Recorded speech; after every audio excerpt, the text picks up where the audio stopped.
Hoy vamos a hablar sobre Streptococcus suis y para eso tengo la suerte de presentarles al doctor Marcelo Gottschalk. Marcelo, buenas tardes, ¿cómo estás?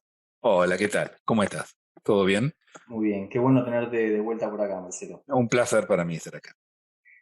Marcelo, para los que no escucharon el episodio anterior, tenemos un episodio muy bueno con Marcelo, pero para los que no escucharon ese episodio, ¿nos puedes contar un poquito cómo fue que te metiste en la porcicultura? Mira, yo originalmente, bueno, soy graduado de médico veterinario en la Universidad de Buenos Aires hace muchos años. Y cuando estaba en Argentina, incluso lo poco que he trabajado, trabajaba de hecho en bovinos, en diarrea bovina. Y cuando me vine a estudiar, a seguir mis estudios acá en Canadá hace más de 30 años, vine a un grupo de investigación fundamental, específicamente dedicado a enfermedades del cerdo. Y ahí cambié de área, pero estoy hablando hace 30 años, y nunca más me alejé. Es decir, ahí me quedé, terminé mis estudios y después empecé a trabajar aquí en la universidad y ya hace, bueno, muchos años que estoy aquí en la universidad y la verdad que no me veo trabajando en absolutamente nada que no sea enfermedad del cerdo.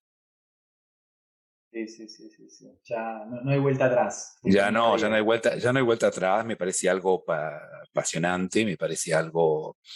Y trabajar con los veterinarios en el día a día. Tengo la suerte de tener un laboratorio de investigación aquí en la universidad, pero también un laboratorio de diagnóstico aquí en la universidad, con lo cual me hace un contacto día a día con los clínicos que están en el campo, tanto de Canadá como de Estados Unidos, que es principalmente la clientela con la cual yo trabajo, pero también evidentemente por una cuestión de raíces y de lengua, muchísimos contactos con toda Latinoamérica y mucho contacto con España también, así que con los colegas estamos tratando de resolver, ayudarlos a resolver problemas y aprendiendo de los dos lados, porque obviamente uno aprende también todos los días, sobre todo los colegas que están en el campo todos los días.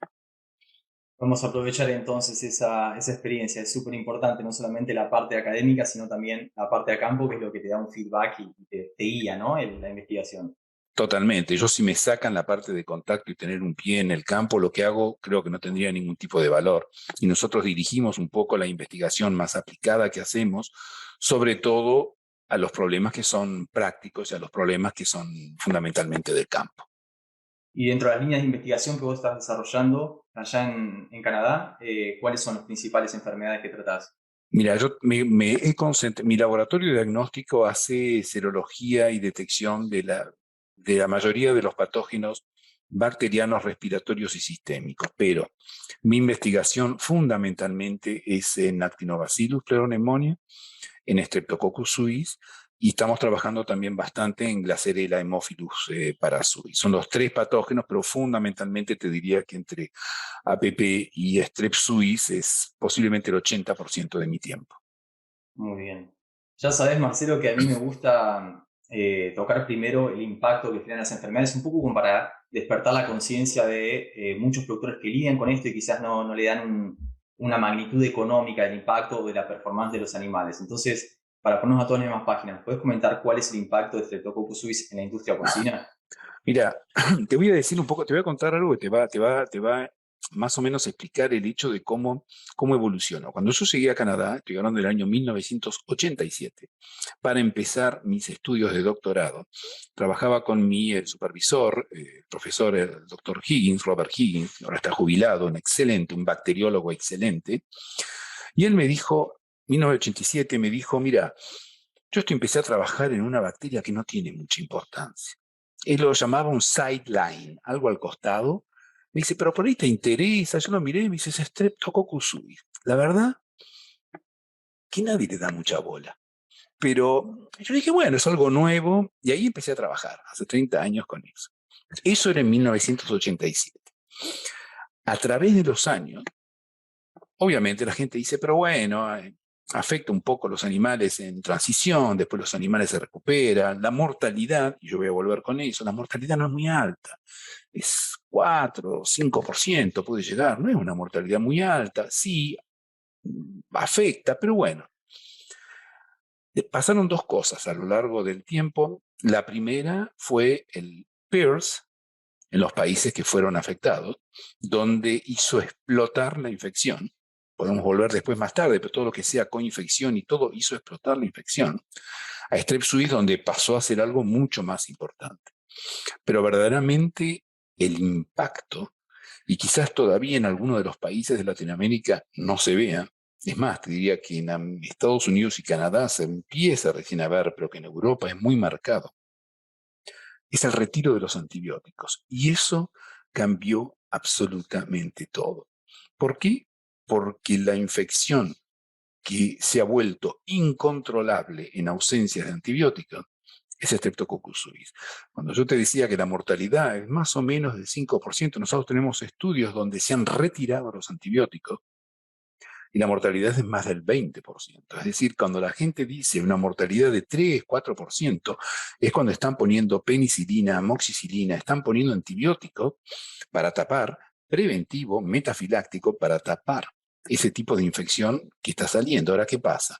A partir de enero del año pasado en España, en otros países antes, se prohíbe la amoxicilina de modo preventivo y de modo metafiláctico, solamente en tratamiento.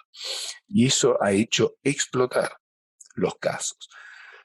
Cuando yo voy a dar una conferencia, por ejemplo, en Latinoamérica, yo siempre generalmente le hago las preguntas a los colegas, levanten la mano, ¿quién tiene problemas serios con Strep suis? Y por ahí hay 50 personas en la sala y hay 7, 8 que levantan la mano. Nada del otro mundo. Y la segunda pregunta es, en las granjas que ustedes están actuando, ¿quién utiliza antibióticos en la transición de modo constante, preventivo? Ahí hay 95% de manos que se levantan. Y eso es para decir, esa es la gran diferencia. No ven muchos problemas con Strep suis hasta que saquen los antibióticos. En el momento que saque, y tarde o temprano llega acá a Estados Unidos tranquilamente y a Canadá, menos rápido y menos fuerte que en Europa, pero está llegando y automáticamente los mercados van a empezar a exigir eso, y de hecho ya lo están exigiendo, y eso hace que es algo inevitable.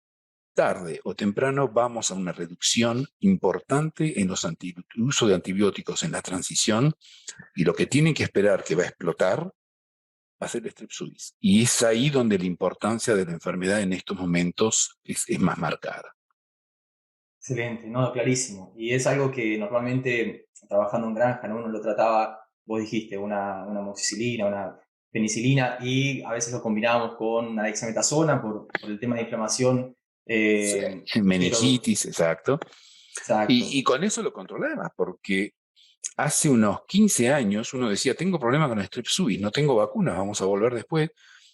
Dale un tratamiento con penicilina o amoxicilina, porque el porcentaje de cepas sensibles a la penicilina o a la amoxicilina es extremadamente bajo, sigue siendo extremadamente bajo.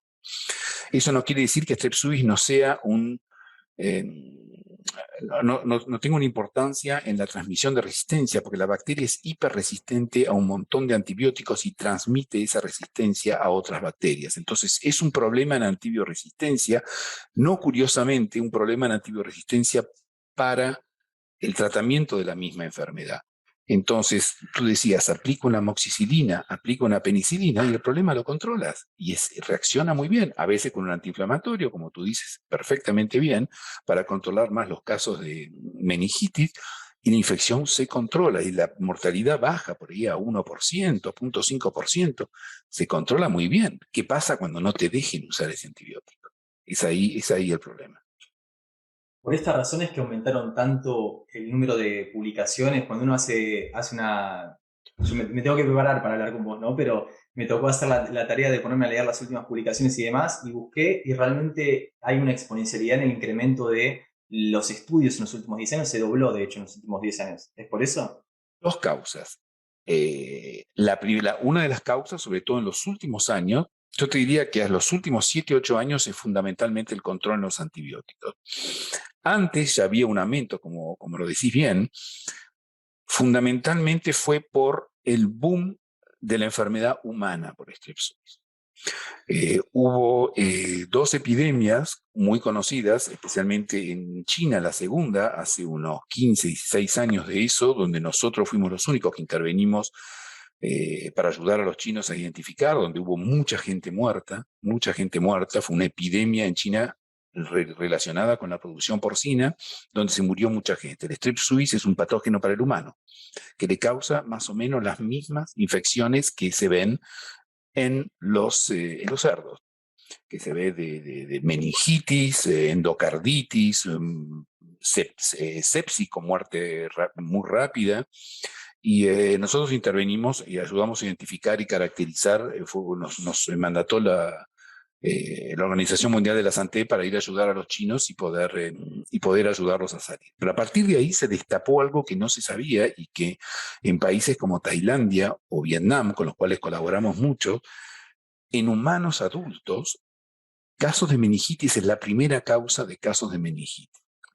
Mucho antes que cualquier otro patógeno humano, porque el contacto con el cerdo es muy estrecho y porque se consume, el humano puede infectarse por vía oral y se consumen con ingestión de sangre, que hay muchos platos en Tailandia y Vietnam que consumen con sangre cruda, o con carne que no está cocinada y se infectan así.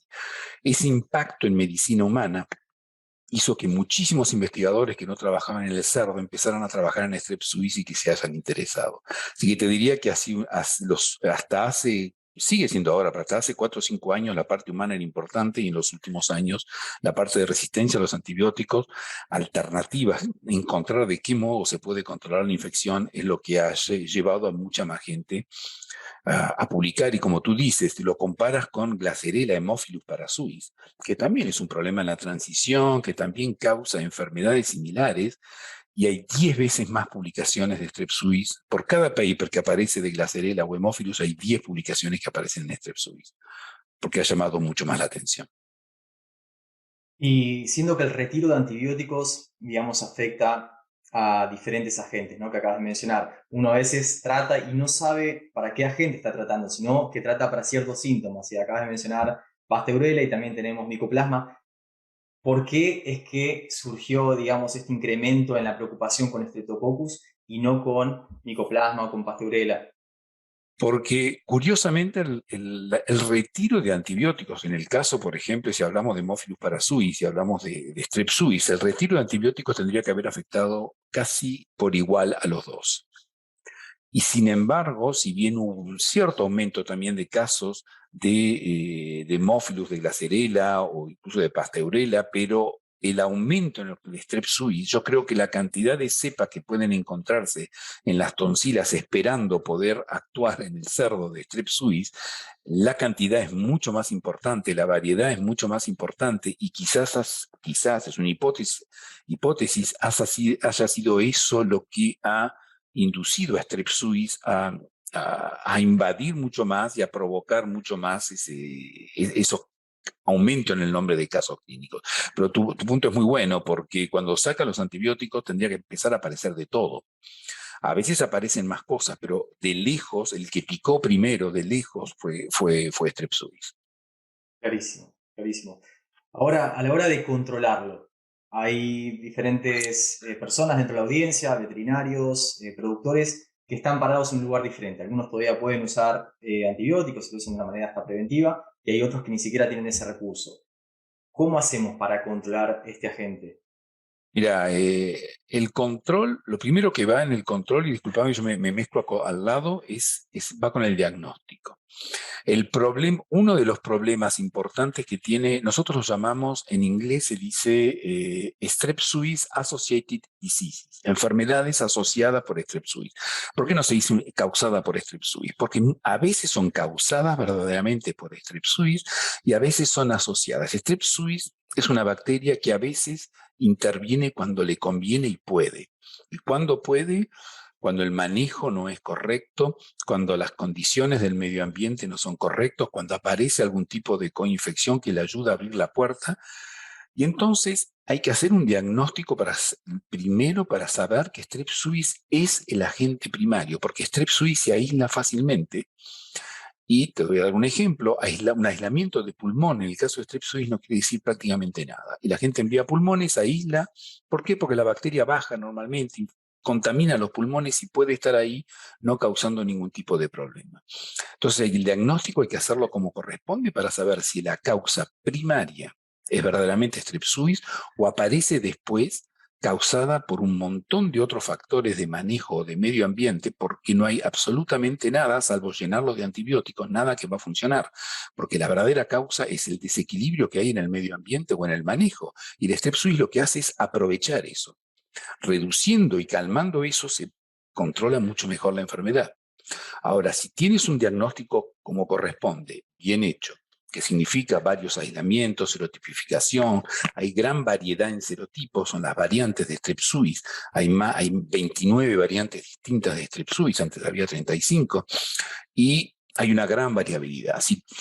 Y muchas de esas bacterias viven en las tonsilas se dice, sí, en las tonsilas de los animales, viven sin ningún tipo de problema y sin causar nada, y en algún momento causan un problema. Lo que pasa es que a veces una, a veces es otra. Tienes que hacer un diagnóstico para decir, yo tengo una cepa que me está causando la mayoría de los casos clínicos, muy posiblemente virulenta, y entonces ahí puedo decir, bueno, ¿qué es lo que puedo hacer para tratar de controlarlo?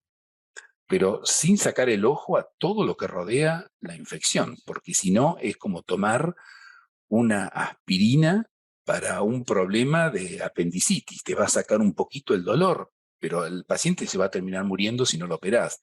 Y esto es un poco lo mismo. En el caso de cómo tratar, como lo planteaste muy bien, evidentemente, politically incorrect, el antibiótico sigue siendo el modo, al menos para calmar el fuego, si es que pueden en los países respectivos utilizarlo. Penicilina, amoxicilina mejor, son todavía antibióticos que funcionan en el 99% de los casos de la cepa. Si no funciona, pero hay que hacer un antibiograma para ver si excepcionalmente la cepa es resistente, pero es raro. Ahora, ¿qué pasa si de a poco uno quiere reducir por comercio o por el país que esté? Es la gran pregunta, porque lo primero que uno va a decir es, bueno, controlar todo lo que es una predisposición para la enfermedad. Es decir, con infecciones, si muchos países no tienen, pero muchos otros países, México y muchos otros en América Central, que tienen problemas de PIRS. Digamos, si hay una viremia enorme que está circulando en la transición, se puede hacer mucho, pero no se va a calmar nunca el problema con Strep suis. Y lo que ven muchas veces es el animal y ahí se aísla Strep suis, pero el problema es PIRS. Hay que tratar de arreglar el primer problema para después atacarse al problema de Strep suis. Entonces, ver todo lo que sea factores predisponentes. Hay después vamos a decir cuáles son las alternativas para la utilización de antibióticos, y hay una hipótesis que dice que Strep suis puede infectar por vía oral también. No está 100% comprobado, estamos trabajando mucho en eso, es una teoría que viene sobre todo de los holandeses, pero no está muy claro. ¿Y por qué se hace eso? Porque evidentemente hay muchos productos utilizados por vía oral, probióticos o prebióticos, hay un montón de productos que se han utilizado mucho para problemas de Escherichia coli, de diarrea, que se están probando para ver qué tipo de efecto puede llegar sobre Strep suis, porque es una alternativa al uso de antibióticos. Los animales que caen en Strep suis son normalmente después de 4 o 5 días del destete. Esos animales han estado muchas veces, generalmente son los animales que están en mejor estado, más gorditos y en mejor estado, lo cual uno dice no tiene mucha lógica. Sin embargo, son animales que han estado tomando demasiada cantidad de leche, y son los que más dificultad tienen de a poco adaptarse al alimento sólido. Y a veces pasan 2, 3 días casi sin comer, y cuando se adaptan comen mucho de repente y hay un desbalance a nivel del intestino. Ese desbalance es un estrés. ¿Es que ese estrés hace que la bacteria invada por el intestino? Nadie lo sabe, pero puede ser suficiente estrés como para que la bacteria invada a partir de las tonsilas, porque el animal está estresado y el estrés es sinónimo a la infección a Strep suis. Se están probando, hasta ahora no hay nada 100% confirmado. Hay mucho marketing también, hay que tener cuidado, porque yo creo que hay que ver los estudios científicos. Si ustedes entran, estudios científicos prácticamente no hay, la mayoría son estudios de internet hechos por compañías, lo cual está muy bien, pero siempre hay que tomar en cuenta de que puede haber un interés comercial. Estudios científicos están recién empezando ahora, es decir, estamos hablando de guardarlos, tratar de reducir lo que es todos los efectos colaterales al lado de la infección, medio ambiente, etcétera, coinfecciones, por ahí tratar de empezar a probar y estabilizar un poco el intestino, pero todo eso no termina muchas veces de controlar la enfermedad. Honestamente, la mayoría de las veces ayuda, pero no termina de controlar. Entonces tenemos, de repente, una cepa virulenta, un buen diagnóstico con una cepa identificada virulenta, que pensamos que es la única que se aísla en los casos clínicos, que es una cepa virulenta. Entonces uno piensa, es el momento de utilizar vacunas, ¿no? Pues bueno, ya vimos todo, hicimos todo. Es un problemón las vacunas con este episodio. ¿Por qué es un problemón? Primero vamos a mencionar, independientemente de tener la mejor, vamos a suponer que tenemos la mejor vacuna del mundo, que no existe. No hay vacunas comerciales, prácticamente no hay ninguna, hay muy poquititas en algunos países, pero no hay vacuna comercial. Es decir, que la gente lo que utiliza son autovacunas y a eso vamos a volver. Pero vamos a suponer que tenemos sea una autovacuna o que sea la vacuna la mejor. ¿Cuándo se aplica? La gente va a decir, bueno, yo quiero aplicarla a las cerdas. ¿Por qué? Porque, bueno, económicamente doy una dosis o 2 dosis y, bueno, estoy protegiendo varios cerdos.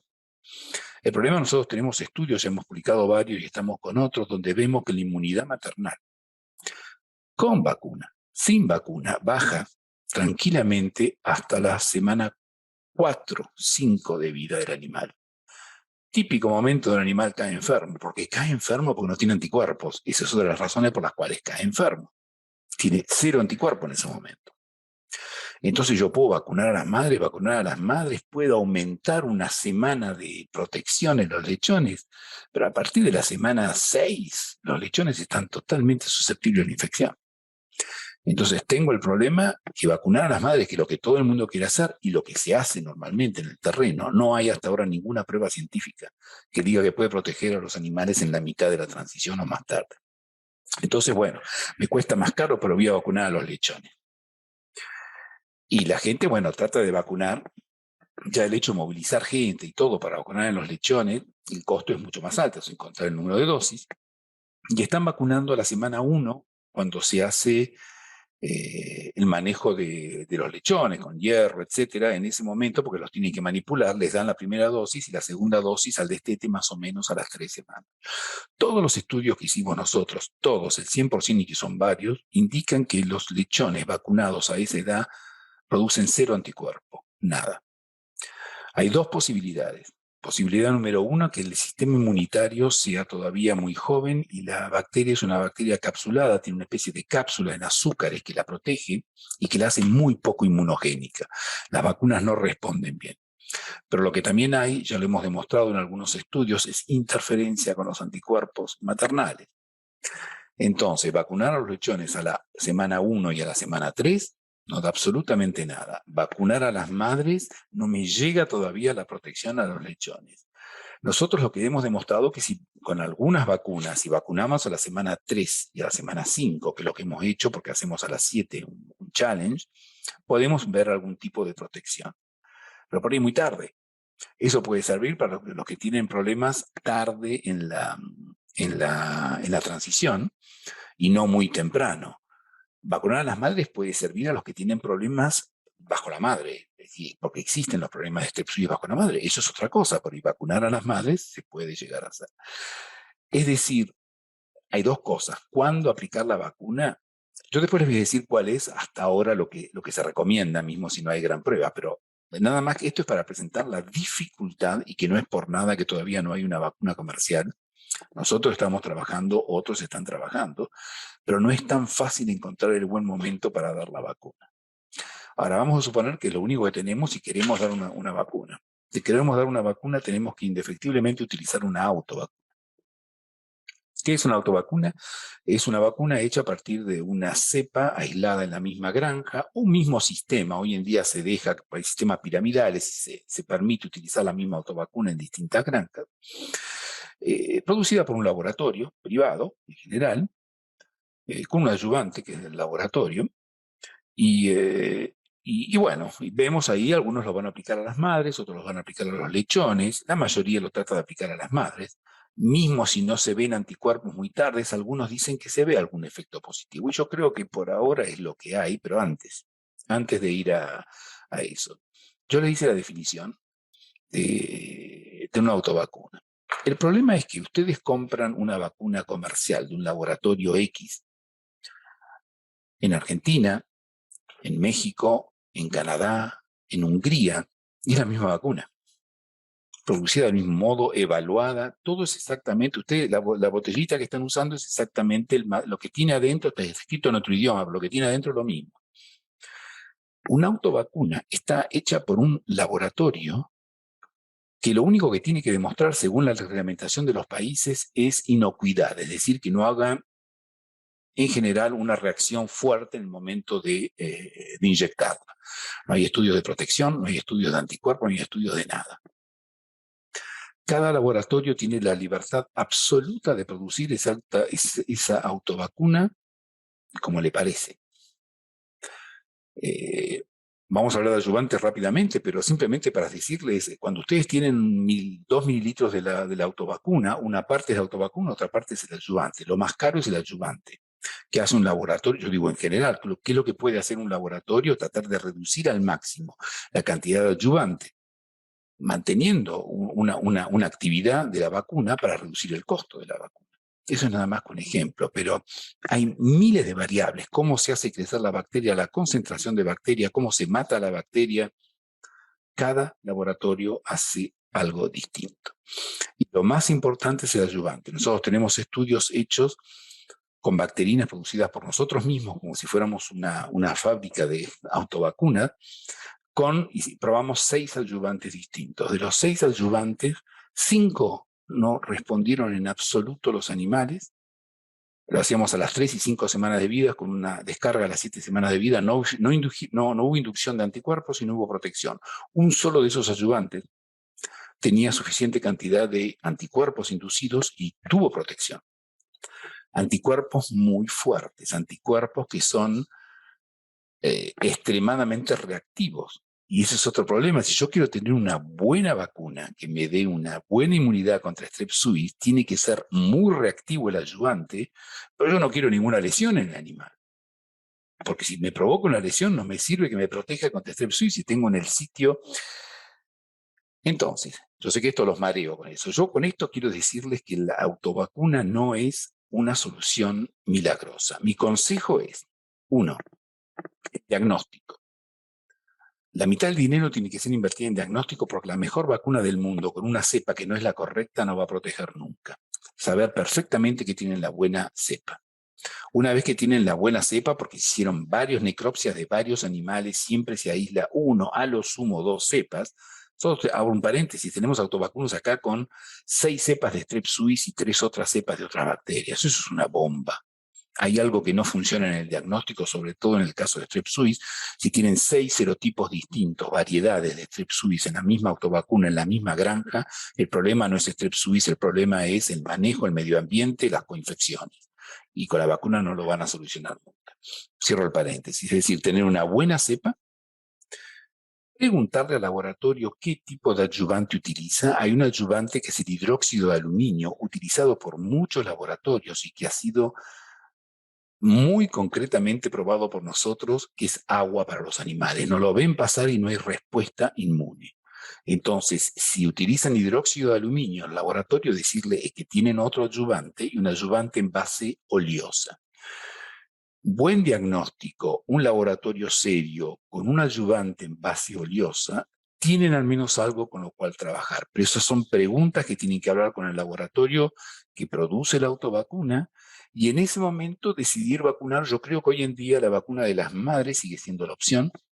Nosotros llamamos la hiperinmunización. Por ahí una vacunación en sábana, 2 dosis antes del parto y 1 dosis antes de cada parto. Vacunar, vacunar y vacunar para tranquilamente montar el nivel de anticuerpos y que duren lo más posible. No van a durar hasta las 8 semanas de vida, pero nosotros tenemos con otra autovacuna producida en Estados Unidos por otra compañía y hemos visto que tenían 10 días más de duración los anticuerpos maternos de animales vacunados que con otra vacuna producida por otra compañía. hicimos 2 estudios en paralelo, y hay diferencia entre las vacunas. Fundamentalmente un laboratorio al que le crean, al que le tengan confianza y con el cual puedan hablar. Y yo creo que esas son las opciones para el control de Strep suis y por ahora no hay más. Hablé mucho, ¿no? Fue medio largo.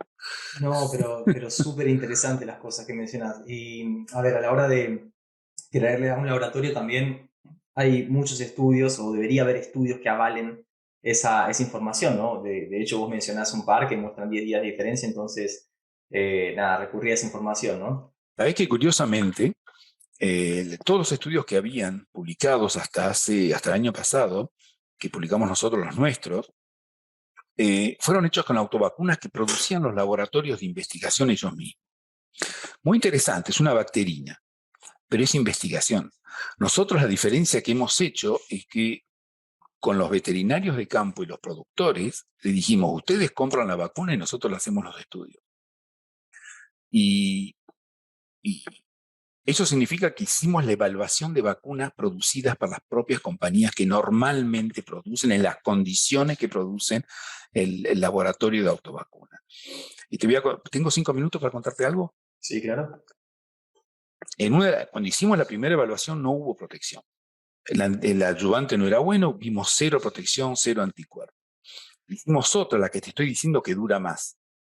Entonces, para decirte lo importante del diagnóstico.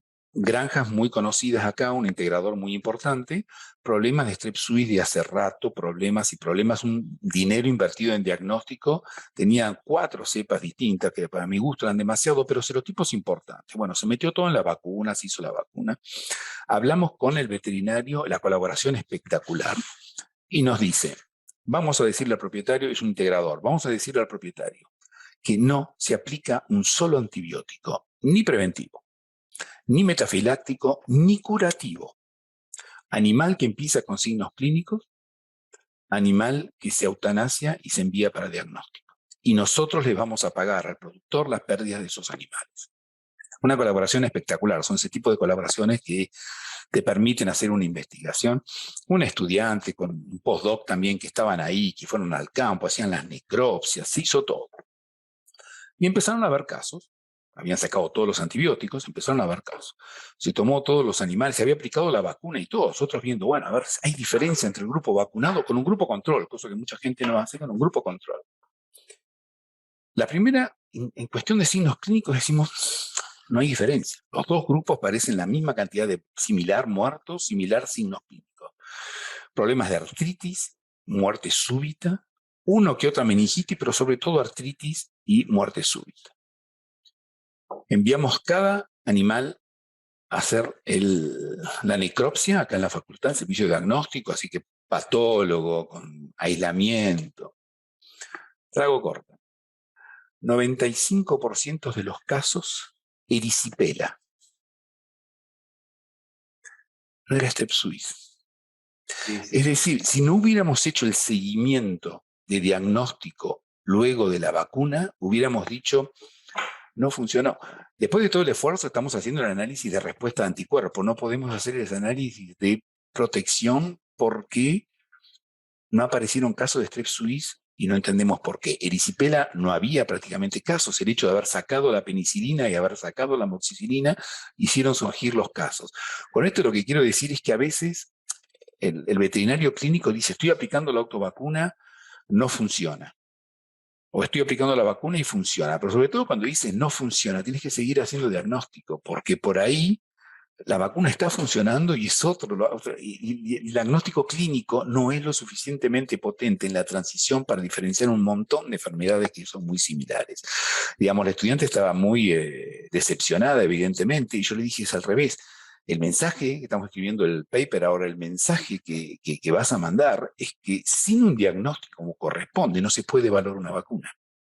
Y tu ejemplo es el ejemplo más claro.